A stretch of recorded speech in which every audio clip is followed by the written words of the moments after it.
Let's go to Turf Moor, a tale of two Burnleys. I keep saying it week in and week out.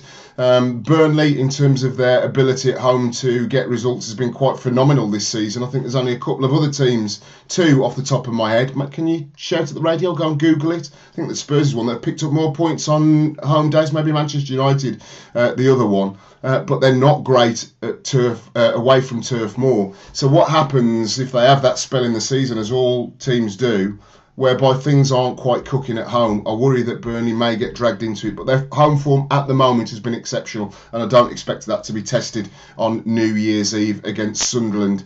David Moyes has done a decent job in terms of being able to make them competitive. Over-reliance, of course, on the likes of Jermaine Defoe.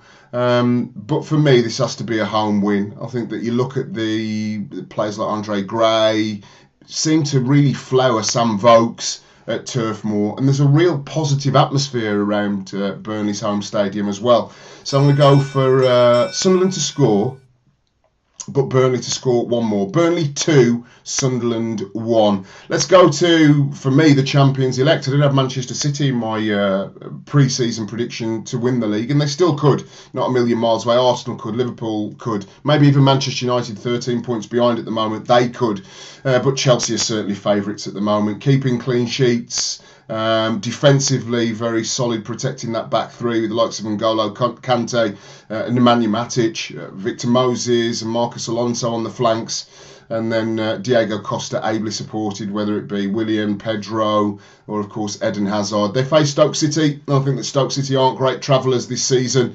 They will try and get the ball down and play, and I think that will suit Chelsea down to the ground. A comfortable win, one of the bigger wins of the weekend. I'm going to go for Chelsea 3, Stoke City 0.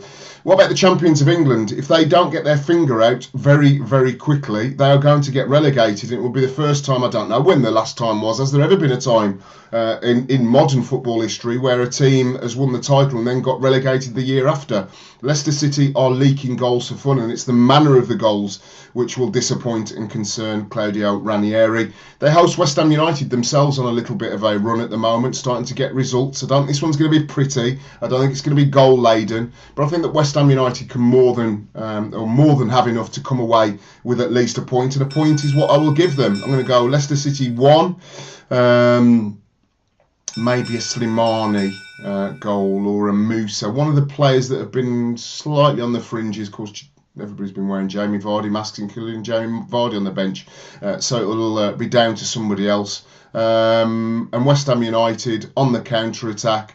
AU scored, of course, we did. The Law of the X down at the Liberty Stadium in Swansea. I'll give him to get another goal for West Ham United. He'll start a little run. Leicester City 1, West Ham United 0.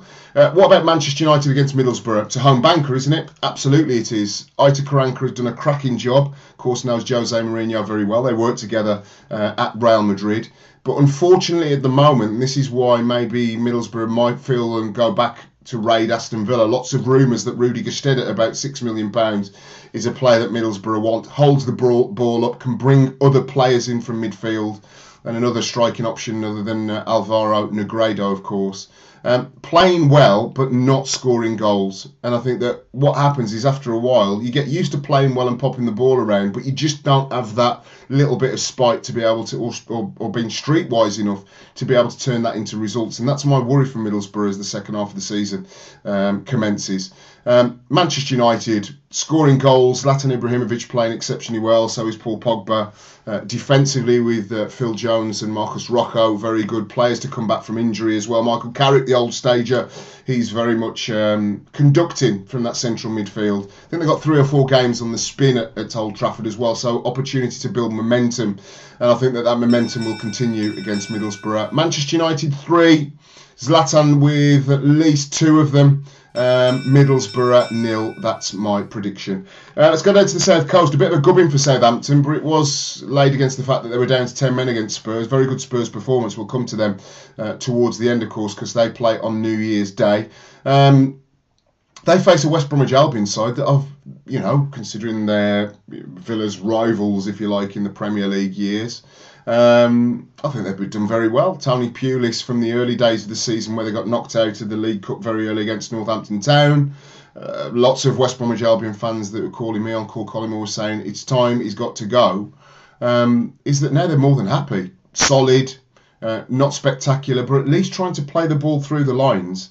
And in Solomon Rondon, he's had a couple of niggles. It depends how he's going to be able to manage. As a lot of players find it very difficult to manage January and February because a lot of them don't play at that kind of intensity through their careers. So again, we'll see how that one develops. Will Sardar Barrinho be brought back into the squad, or will he be sold in January when that window opens, of course, next week? I'm going to go for the Baggies to get a point. I think that Southampton missing Charlie Austin, Boo Fowles had his knocks and his injuries. Be interesting to see if Southampton go into the transfer market to try and bring another striker into the club. But I think this is one's going to be a draw. I think it'll be a good, hard-fought point down at St Mary's for the Baggies. Southampton 1, West Bromwich Albion 1. Let's go down to Swansea. And of course, the news this week: Bob Bradley getting the sack from his job. Not surprised. 28 goals conceded in his 6 or 7 games recently. They face Bournemouth. I think this is going to be a goal fest because we may not have a manager in situ at Swansea, but all of a sudden, Alan Curtis, the go-to man when things don't go right and a manager gets the sack, he'll be saying you have to impress the next manager of the football club. So I think that there will be a rally, but I don't think you can switch on and off like a tap the amount of goals that Swansea City have conceded.